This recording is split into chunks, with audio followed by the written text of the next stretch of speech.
Hello everyone, welcome to the episode proper for Caravan Palace. We start with the band's debut album, Caravan Palace. Released in 2008, it came out through Wagram and it was produced by Loic Baruch. Don't have a lot to talk about for this one that I didn't already cover, so I'll move on to the first song, In Dragons. Now, a majority of Caravan Palace's work is instrumental, and it does rely a lot on that, but that's not really a bad thing. The layering of it is really good, with the nice electro beats matching well with the brass instruments, and there's some really smooth bass work too. The lyrics are mostly threadbare with not a lot to say, but that is intentional and there is some nice scatting here and there.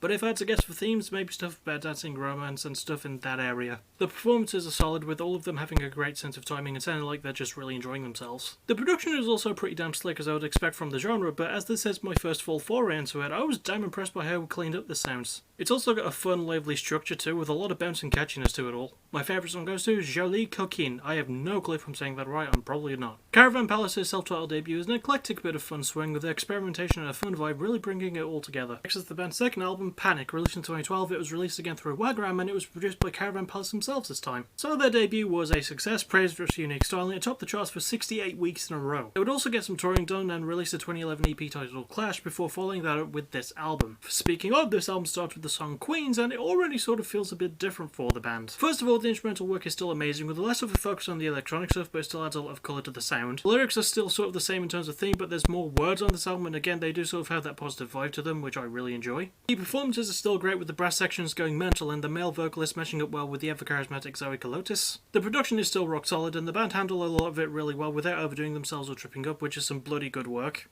The structure is again just fun and vibrant, and the style mixing goes down a damn treat with the pacing too. My favourite song goes to Dramaphone. Panic is another fun, enjoyable piece of music, packed with slick style changes and smooth production too. Next is the band's third album, Robot Fights, released in 2015. It was created through Wagram with MKVA and Le Plan 2, and I couldn't find a producer, so maybe it was just the band again.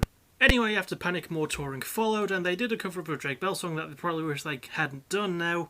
And they promoted this album with some singles earlier in 2015 too. One of those would be the opening track Lone Digger, which was also my first Caravan Palace song. It's also a good pointer for where this album's sound goes, which is actually more of a balanced lean to things. There is a good focus on the instrumentation as well, which is again as out there and well put together as you would expect by them. The lyrics are sort of slightly political leaning, I think. It is a surprising term for them to have a bit more of a message, and I am all for it. The performances are again solid, and this was their last album before some lineup shifts would occur, but the departing members all put the work in here. The production is again really good, making everything sound nice and polished while still feeling organic. The structure is about what you would expect, while shorter than the previous efforts, but it still has a lot to offer and it keeps that same style. My favourite song goes to Wonderland. Robot Face is another solid album in the band's catalogue, with lots of great songs and fun vibes all around.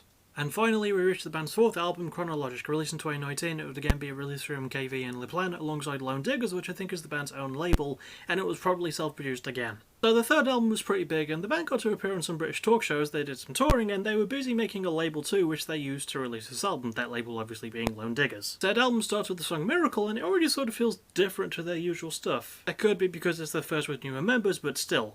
Instrumentally, the album is a bit more stripped down, with more of a focus on the electronic stuff, which still does a good job. There's more lyrical themes to talk about too, with themes of love, sadness, and losing your worries, which is a nice change of pace for the band, and it's nice that it gives me more to talk about. The performances are solid, with everyone getting more of a chance to shine, even the couple of guest stars that appear on the album too. The production is again as smooth as silk, making everything pop out nicely and adding some really good layering as well. The structure is a bit more streamlined than your usual Caravan Palace fare, but it's still a lot of fun to listen through, and it's got good drive to a lot of its stuff. My favourite song goes to Melancholia. Chronologic is short but still solid and sweet, finding its feet well and showing the band's usual style really wonderfully. So that's it, another episode is fully done, and it was one of the more unique musical experiences I've had since I started this season. It was honestly a lot of fun to go through these guys' catalogue of albums, and I want to thank my friend Maya again for suggesting this one, and may as well tell you what the next episode is going to be. And it's going to take me a while though. It's going to be another two-parter, because it's a 5th episode, technically episode 10.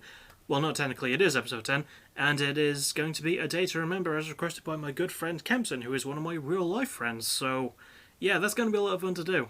As for what's next, PBW vs AVW tonight, then some point in the week, maybe more Music of the Week reviews, maybe a top 10 list I've been holding on to for a while now.